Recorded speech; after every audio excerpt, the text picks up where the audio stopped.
तो हम इसको भी कत्ल करेंगे और बाहर निकल कर कैंट में भी जितना हो सका उतना कत्ल करेंगे इंशाल्लाह।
Welcome to Roast and React. Please like and subscribe.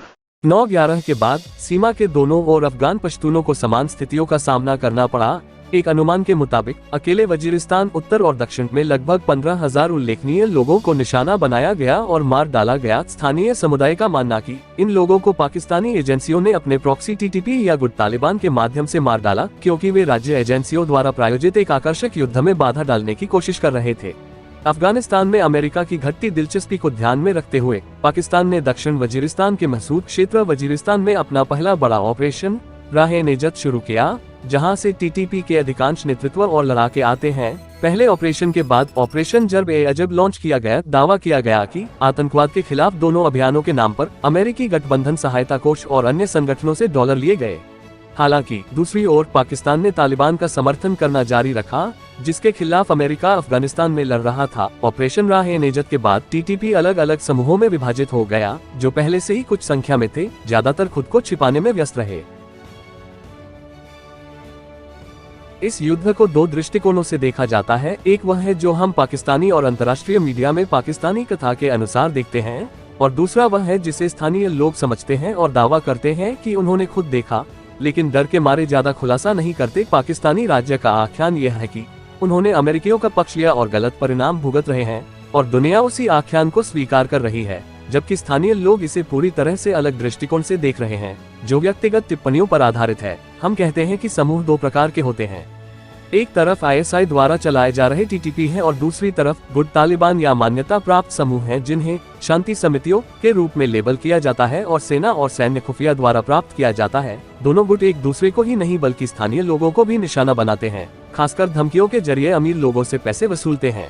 अब इस हिस्से पर आते हैं कि आतंकवाद की यह लहर यहाँ कैसे आई और तालिबान को तब ताकत मिली जब वास्तव में वे बेसहारा थे।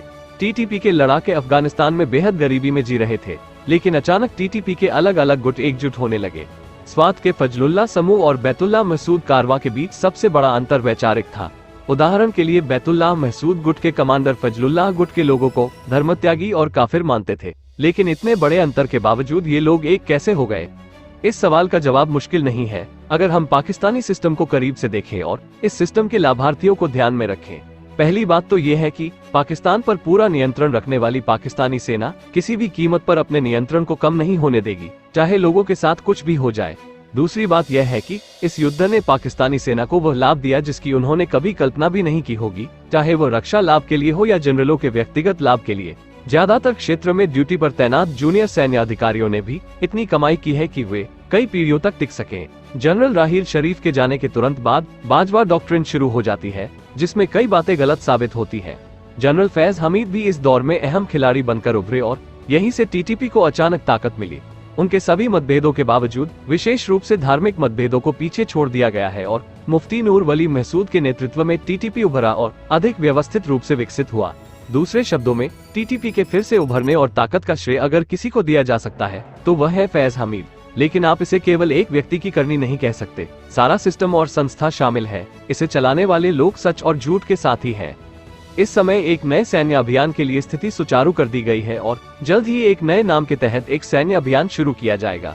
लेकिन सवाल ये है कि क्या अमेरिका या किसी अन्य देश के साथ इसे लेकर कोई गुप्त समझौता हुआ है? फिलहाल इस बारे में डॉट्स कनेक्ट करके ही बात की जा सकती है, लेकिन आने वाले दिनों में चीजें और साफ होंगी। इस नए साहसिक कार्य का उपयोग पाकिस्तान अफगान दोनों पक्षों के राष्ट्रवादी कार्यकर्ताओं और नेतृत्व को नुकसान पहुंचाने के लिए भी किया जाएगा। टीटीपी ने धमकी दी है। आने वाले दिनों में और विवरण सामने आएंगे, लेकिन लबोलुआब यह है कि पाकिस्तान की अर्थव्यवस्था फिर से इस युद्ध के कारोबार से संचालित होगी, जबकि पश्तून इसका खामियाजा भुगतना जारी रखेंगे। दोस्तों, आपको वीडियो कैसा लगा और आप इसी तरह की वीडियो देखना चाहते हैं तो कमेंट करिए, या आप मुझसे दूसरे सोशल मीडिया पे भी बात कर सकते हैं। प्लीज वीडियो को लाइक करिए, वीडियो को शेयर करिए और चैनल को सब्सक्राइब करके मेरा हौसला बढ़ाइए। मिलते हैं अगले रोस्ट एंड रिएक्ट में। जय हिंद।